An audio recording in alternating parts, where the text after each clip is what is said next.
Halo semua, selamat datang di channel aku. Hari ini aku akan membahas tentang seorang wanita kuat yang telah memerintah Denmark pada abad ke-14, Ratu Margaret I.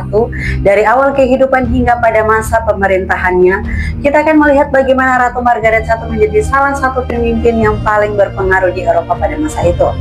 Jadi, mari kita mulai perjalanan kita untuk mengenal lebih dekat dengan Ratu Margaret I. Ratu Margaret I adalah Ratu Denmark, Norwegia, dan Swedia yang memerintah dari tahun 1375 hingga 1412. Dikenal karena perannya dalam mempersatukan Skandinavia melalui pernikahan dan diplomasi. Nama lengkap Ratu Margaret I yaitu Margaretha Valdemarsdotter atau Margaret I. Lahir pada Maret 1353 dan meninggal pada 28 Oktober 1412. Dia memiliki gelar Ratu Denmark, Norwegia, dan Swedia dengan periode pemerintahan 1375 sampai 1412. Dia memiliki peran penting yaitu memperjuangkan hak-hak perempuan di Skandinavia.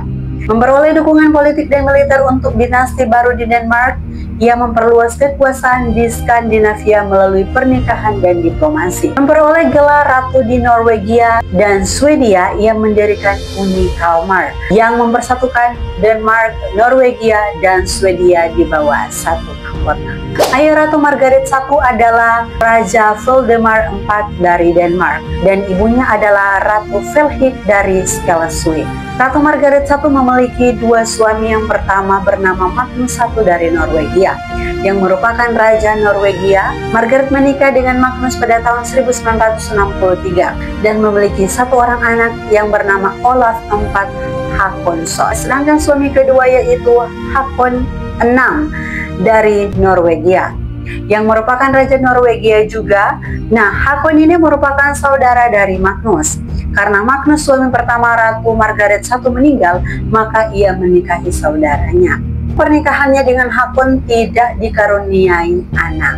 Ratu Margaret I memiliki tiga saudara. Yang pertama bernama Christopher, yang kedua bernama Ingeborg, sedangkan yang ketiga yaitu bernama Valdemar. Kakek Ratu Margaret I bernama Christopher II, merupakan Raja Denmark dari tahun 1276 hingga 1332. Sedangkan neneknya yaitu Eupemia dari Pamorania pada tahun 1285 hingga 1330, merupakan Ratu Denmark. Sedangkan kakek Ratu Margaret I dari ibunya bernama Erik II dari Schleswig pada tahun 1290 hingga 1325 dan merupakan Adipati Schleswig. Sedangkan neneknya yaitu Adelaide dari Holstein-Ravensburg pada tahun 1290 hingga 1350 dan merupakan juga Adipati wanita Schleswig.